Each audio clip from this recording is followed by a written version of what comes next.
Last week on the Janeé Show, we were pounded with the realities of the unexpected.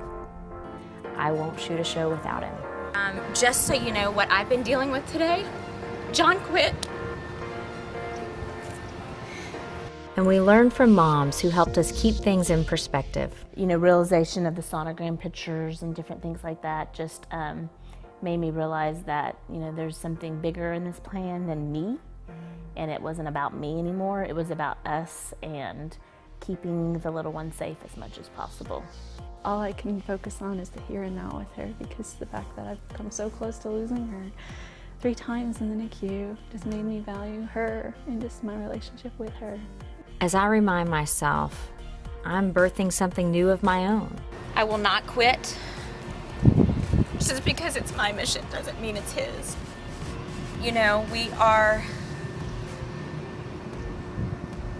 several weeks into this, and I will not quit. The road I've chosen is not an easy one. I have to constantly dig deep to keep the passion alive. As I'm digging deep, I'm finding there are things about me I really don't like. I thought I'd come so far in terms of self-esteem, but as it turns out, I still struggle with feelings of inadequacy. Where do these feelings of insecurity come from? And what's the answer for improving how I see myself?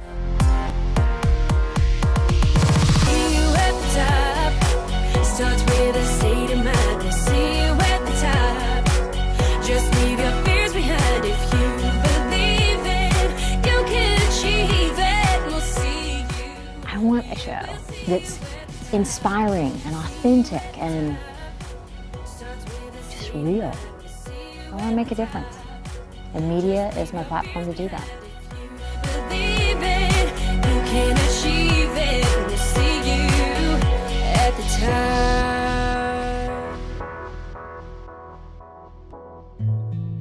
From a very early age, I never felt good enough. I had a great family, I was a straight A student, extremely creative, and yet in my mind, it was not enough. I was not the athlete. I didn't have everything the other kids had, and I struggled to find my place in this world. I used a lot of different vices to make myself feel better on the outside, hoping that would help what was going on the inside. I think I've come a long ways in terms of these things. Then again, maybe not.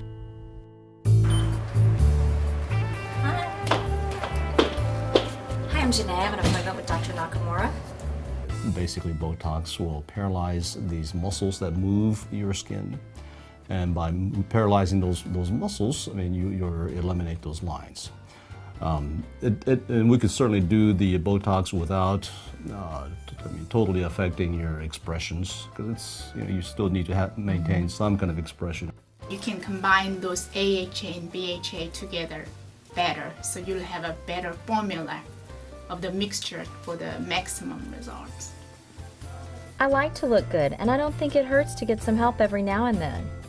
But what happens when we strip those beauty enhancements away? I know we've worked really, really hard, and we're almost halfway through the season, so I am thinking we need a girls' night out. Really? And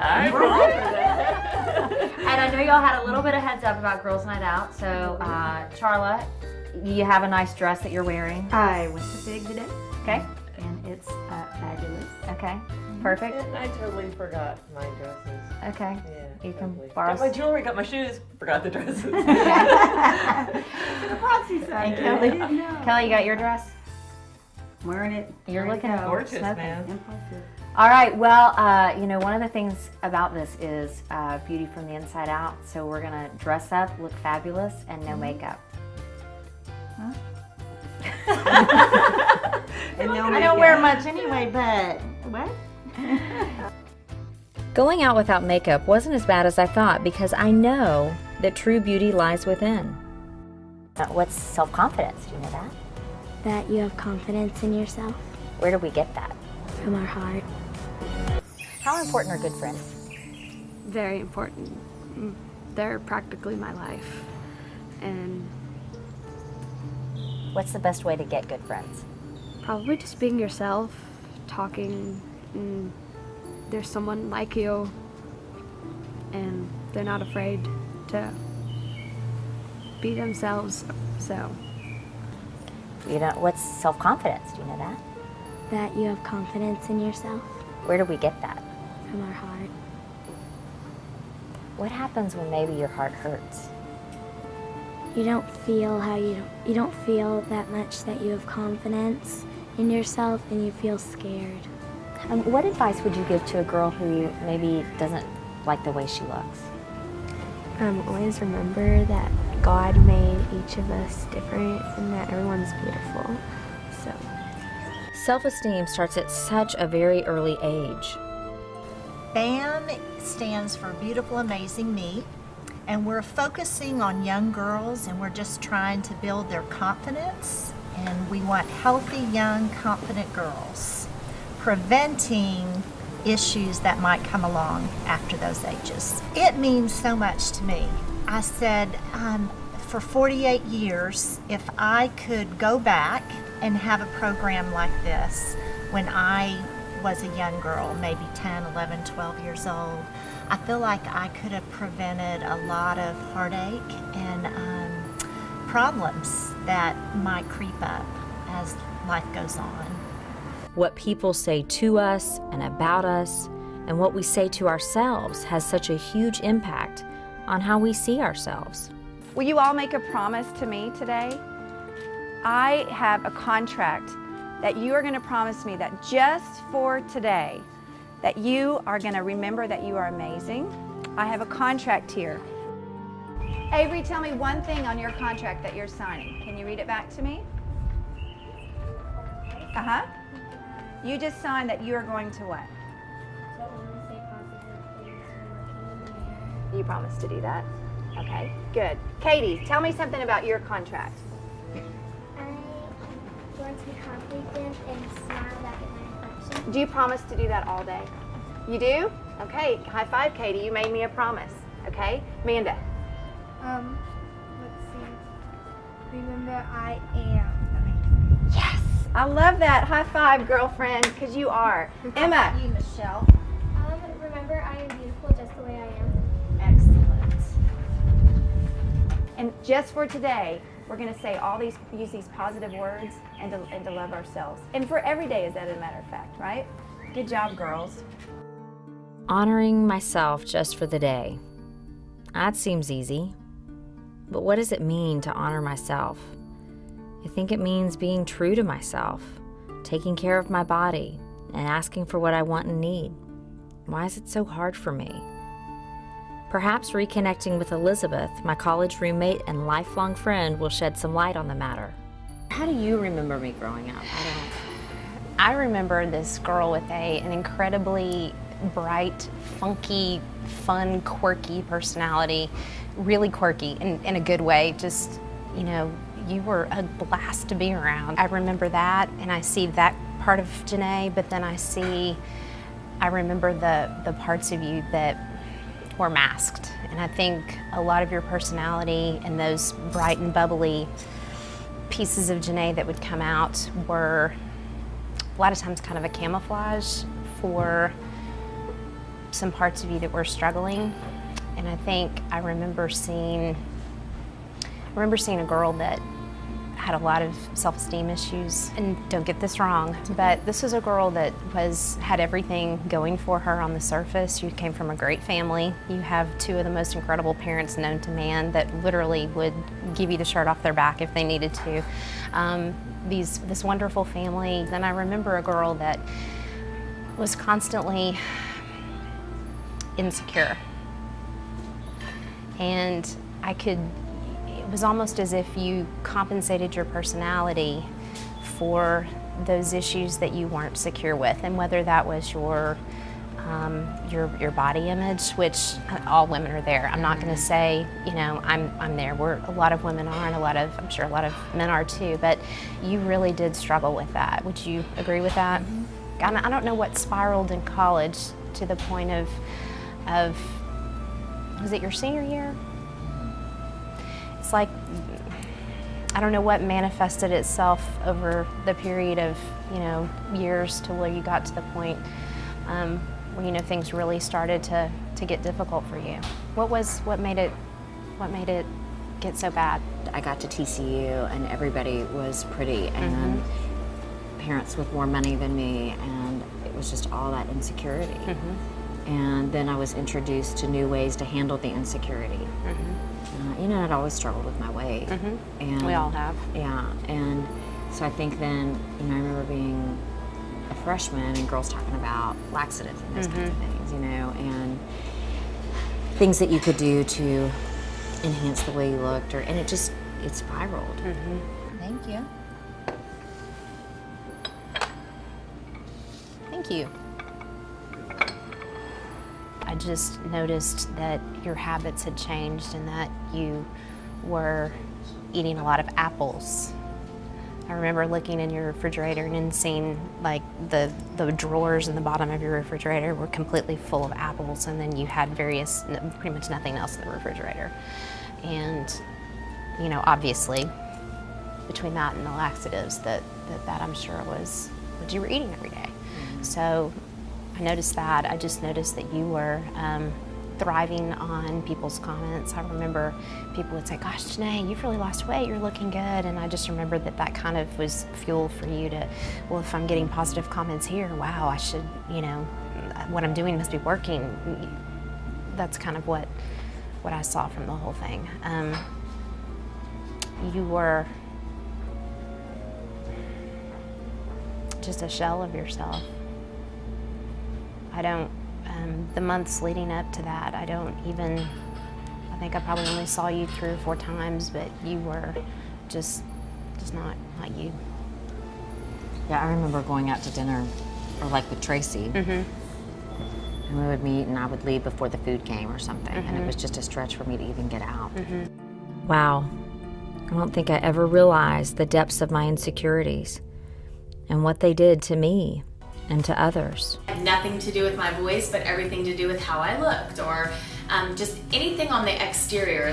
Self-esteem to me is whenever you have courage, you have courage in yourself and you're not afraid to show people who you really are, and you love who you are. Why are we so afraid to show people who we really are? Perhaps it is because we live in a society full of products and procedures that help us cover up our true beauty.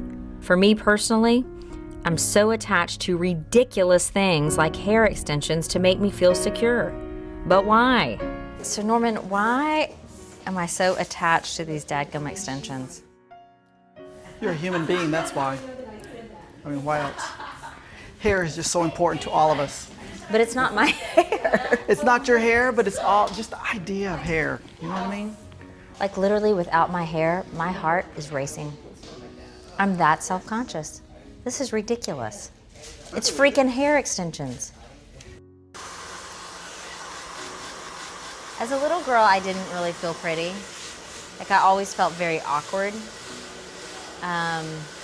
would you say you went through an ugly duckling stage? Is that what happened? Or was it just more you that, I mean, did you really have the braces and all that wire and the glasses and the ugly face, the acne? I didn't really have the acne. There was a time that I was on a medication that caused me to gain weight, and I felt really self-conscious about that. And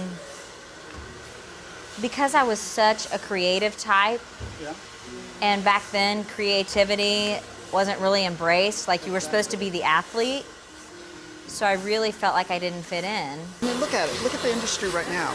What is the industry doing? And that's what's so sad about these 4 young girls. You know what I mean? These girls are walking around wanting to be beautiful, just the way you were. It has not changed at all since you were a little girl to now.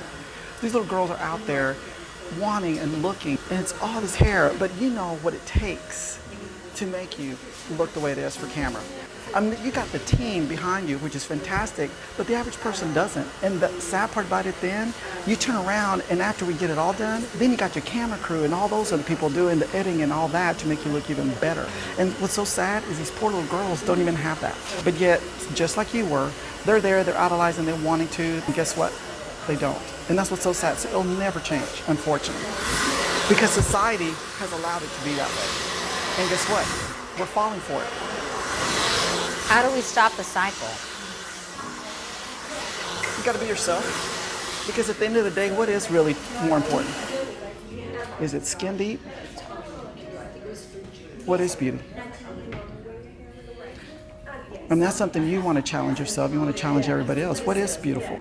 You have met so many people that I know that when you see them, and we're all judgmental, you probably judge them, but as soon as you start talking to them, all of a sudden, guess what? They're so beautiful by the words that they say, what inspires them.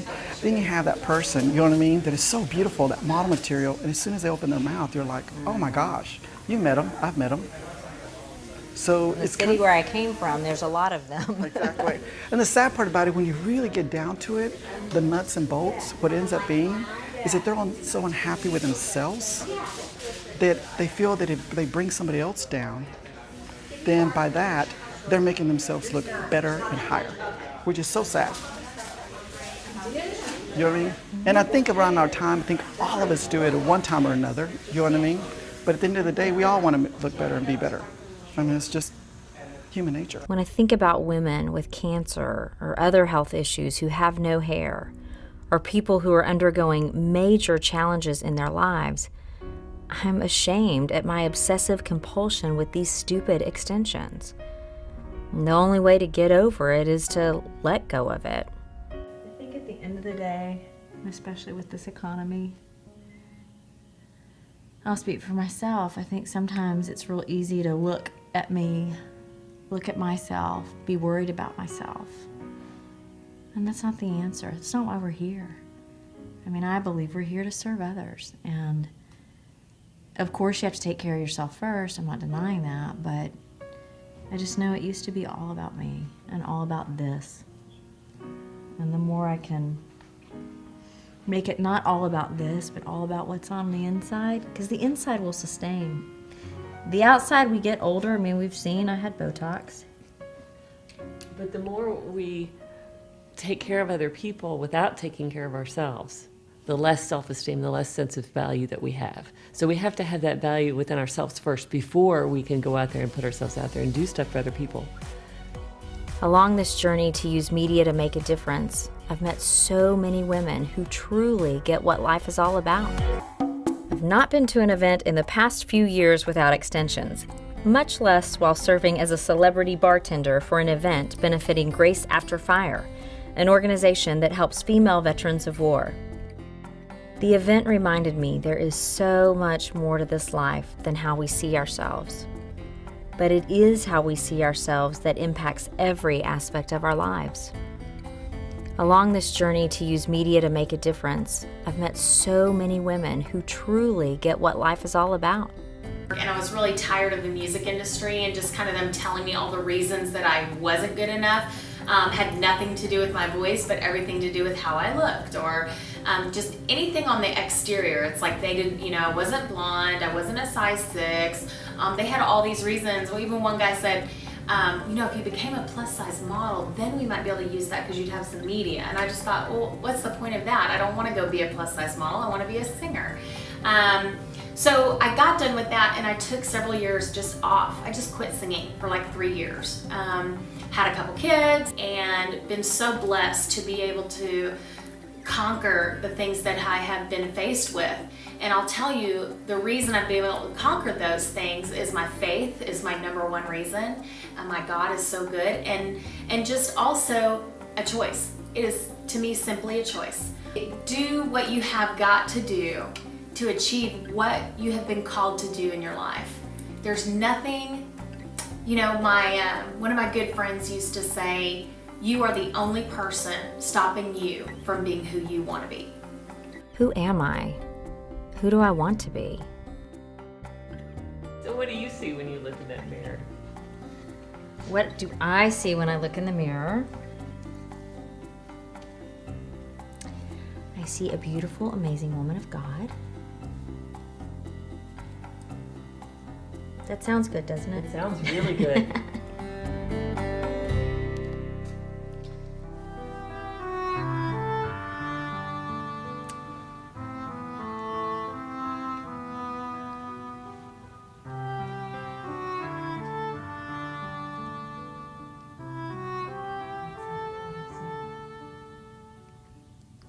I see a girl who's tired.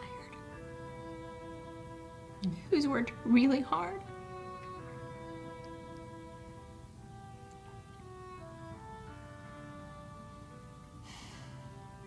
On this media mission, and not even on the media mission, but in my personal life, more importantly. And I have done the work. Getting over the horrific stuff that happened with my marriage, the loss of my son.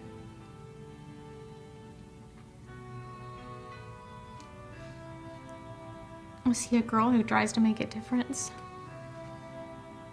and does the best I can with what I have. I see a girl who just wants to be loved. I think there have been so many negative tapes playing in my head for so long. The only way to turn them off is to continue to build myself from the inside out.